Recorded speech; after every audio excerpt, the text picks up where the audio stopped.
ನಮಸ್ತೆ.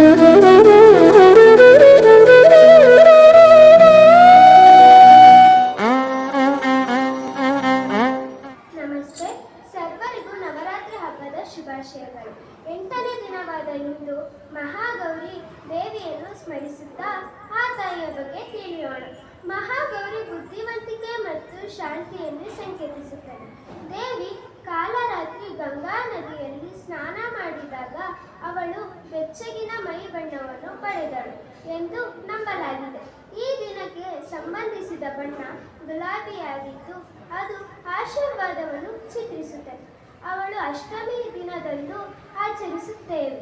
ಪೂರ್ವ ಭಾರತದಲ್ಲಿ ಮಹಾ ಅಷ್ಟಮಿಯನ್ನು ಈ ದಿನದಂದು ಆಚರಿಸುತ್ತೇವೆ ಮತ್ತು ಪುಷ್ಪಾಂಜಲಿ, ಕುಮಾರಿ ಪೂಜೆ ಇತ್ಯಾದಿಗಳಿಂದ ಪ್ರಾರಂಭವಾಗುತ್ತದೆ.